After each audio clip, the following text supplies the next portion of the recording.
If you've left a church or a high control religion, you probably know this feeling. You sit down to pray. Maybe you light a candle. Maybe you're just quiet, wanting to feel close to God again. And then your chest tightens. Your breath gets shallow.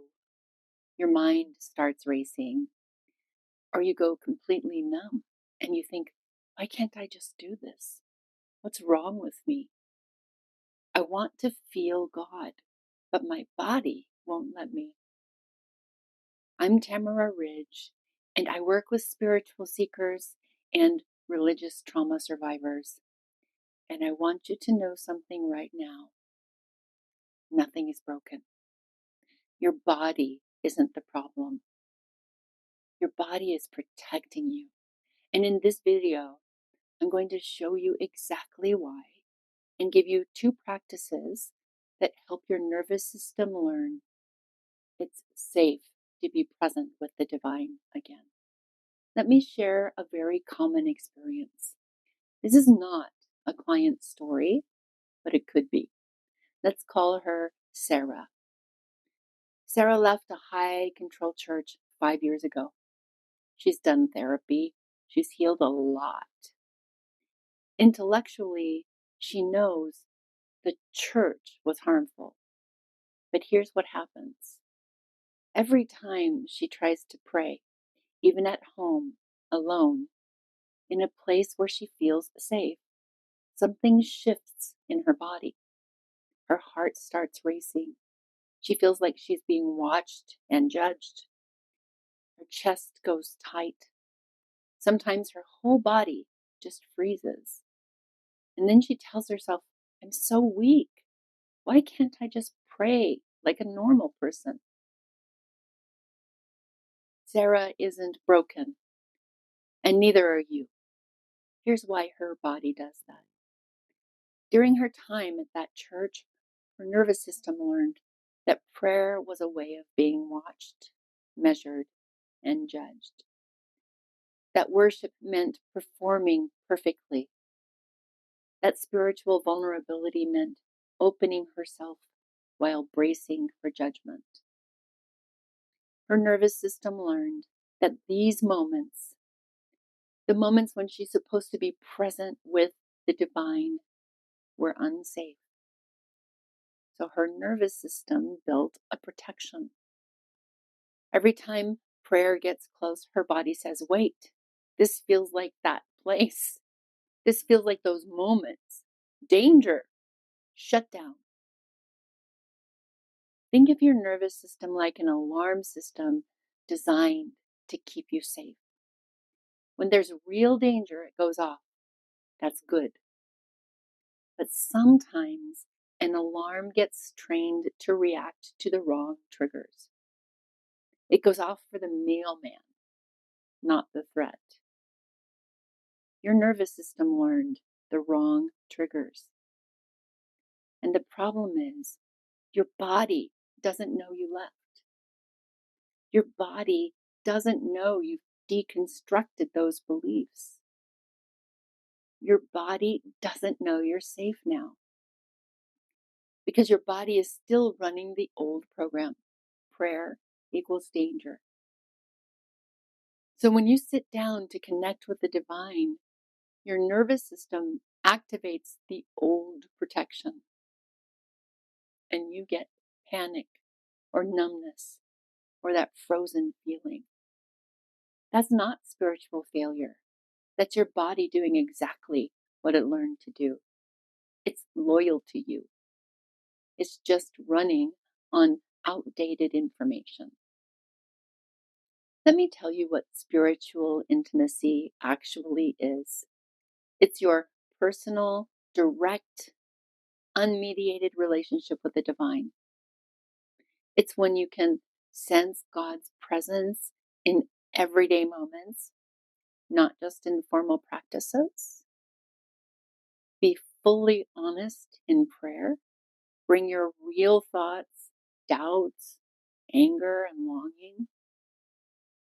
Trust your own spiritual experiences, even when others don't understand.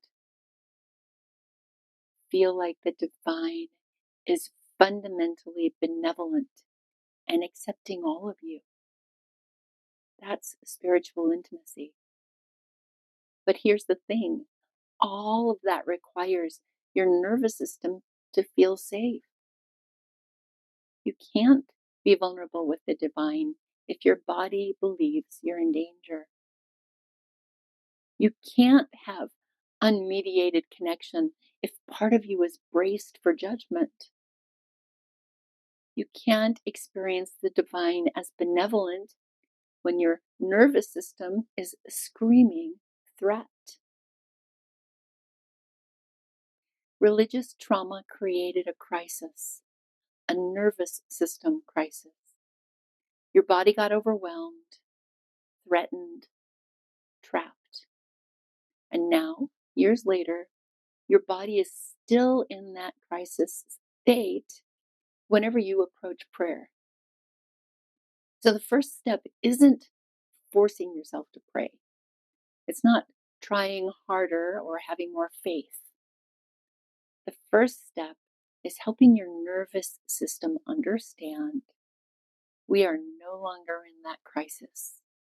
We are safe now. That's how we rebuild spiritual intimacy.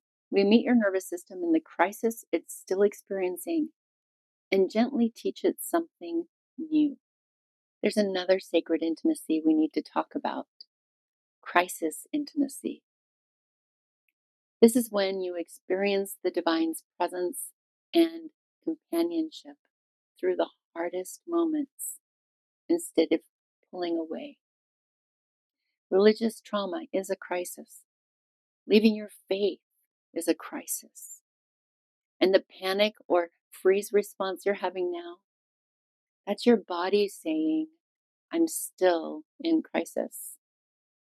But here's something beautiful. The divine doesn't abandon you in crisis. The divine is waiting to meet you there. Crisis intimacy isn't about fixing the crisis fast or pretending it didn't happen. It's about discovering that the divine can hold you in the panic, in the frozen feeling, in the grief of not being able to pray the way you used to. So when you're sitting there with a racing heart, trying to connect with God, and your body is in alarm, that's actually a portal to crisis intimacy. That's where you can learn I am safe, I am held. The divine sees me in this struggle and doesn't condemn me for it. But first, your nervous system needs some support. It needs to learn that these moments can be safe. And that happens through small, repeated experiences of being present without danger, what we call grounding and orienting. You're not bypassing the crisis.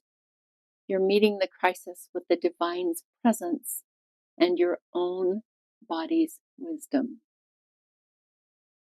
Most people think, I just need to push through. I need to pray harder. I need more faith. And what happens? You sit down, your nervous system goes into alarm, and then you add shame on top. I'm so weak. I'm failing spiritually. What's wrong with me? And that shame deepens the dysregulation. Now, prayer feels bad, and you're judging yourself for feeling bad. You're re traumatizing yourself every time you try. Real healing doesn't work that way. Your nervous system didn't learn to fear prayer through willpower. It learned through repeated experiences of threat during prayer. So healing happens the same way, through repeated experiences of safety during spiritual moments. Not forced spirituality, not performance, just moments where your body feels genuinely safe, genuinely held. genuinely okay. And you repeat those moments. And your nervous system gradually, gently learns, oh, this can be safe. Prayer can be safe. The divine can be safe. This is what we understand as neuroplasticity. Your brain and nervous system are constantly rewiring based on new information. And the new information you need to offer is you are safe now. Prayer is safe now. Being present with God is safe now. That rewiring happens through practices that your whole nervous system agrees to, not just your mind. That's why the practices I'm about to give you are grounding based, not willpower based. They work with your nervous system, not against it. I want to give you 2 practices right now. You can do them today. You can do them anytime you feel the panic starting or the numbness taking over. They're small, they're gentle, and they work with your nervous system. The first practice is called 5, 4, 3, 2, 1, grounding. It works because when your nervous system is in alarm, it's telling you a story. We're back in that unsafe place. Your job is to gently correct that. No, we're here. We're now. We're safe. You do this by engaging all 5 senses. When you're fully present in your senses, in this moment, in this place, your nervous system can't simultaneously be in the past crisis. You can only be in one place at a time. Here's how. Notice 5 things you can see. Really look, not just name them, see them.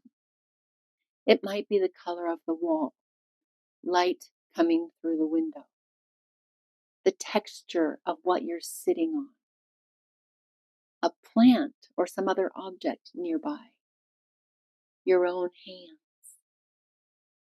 Name each one as you notice it. Now, 4 things you can physically feel or touch. Actually reach out and touch them.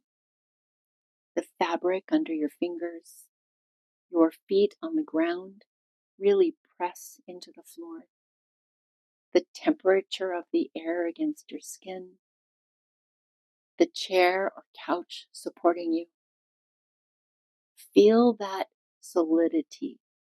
Feel yourself being held by the earth and the objects around you. Now, 3 things you can hear. Listen, really listen. A sound outside, a fan, a fridge, the hum of something, your own breath, silence itself. Just listen. Don't judge or name, just receive the sounds. Now, 2 things you can smell or taste. Maybe there's a tea nearby, fresh air, a candle. Maybe you taste your own breath. Just notice. And finally, 1 thing you can taste or notice again on your tongue. The whole process takes about 4 minutes. And what happens is your nervous system shifts from we're in that unsafe past to we're here now and we're okay. Your alarm quiets down. Your body starts to trust again. You can do this practice anytime. Before you pray, when you feel the panic coming, when you're trying to sit still and your body is restless. It works. The second practice is even simpler. It's called orienting, and it directly addresses that feeling of being watched or judged because it retrains your nervous system to look for safety instead of threat. Here's what you do. Slowly look around your space. Move your eyes, move your head. Don't analyze, just look. Find things that represent safety to you right now. A photo of someone you love, a window with natural light or trees, something soft or comfortable, a pet, a plant, anything that feels genuinely good. As you look, silently say, I am here, I am now. This is a safe moment. It may not feel completely true yet, and that's okay. You're teaching your nervous system to notice safety instead of threat. You're literally rewiring where its attention goes. Now, place one or both hands somewhere that feels grounding. Your heart, your belly, your lap. You might even hug yourself and ask, where do I feel held right now? Where do I feel solid? Take 3 slow breaths in through your nose and out through your mouth. Let your whole body settle a little more with each breath. That's it. 1 minute. Anytime you feel the panic, the numbness, the sense of being unsafe or watched, you can do this. Together, these two practices interrupt the alarm. They remind your body, we are here, we are now, we are safe. And they do it without forcing yourself to pray or perform spiritually. You're just teaching your body that this present moment is okay. Here's what I want you to remember most from this video. Your body isn't broken. It learned to protect you when prayer felt unsafe. That was smart. That kept you surviving through something that was really hard. And now your nervous system is still running that old protection. But you know something your nervous system doesn't know yet. You're safe now. Prayer can be safe now. Being present with the divine can be safe now. And you can teach your body that through gentle, repeated experience of safety, not willpower, not shame. Just grounding, orienting, and slowly, slowly rebuilding a relationship with the divine that your whole self, body, mind, heart, and spirit can trust. This is what rebuilding spiritual intimacy actually looks like. Not forcing yourself back to old practices, not performing for God, but meeting yourself in the crisis, meeting the divine in the crisis, and letting your whole nervous system learn that connection is safe. Here's what I also know. Some nervous system dysregulation is deep. Some trauma responses need more than a video to shift.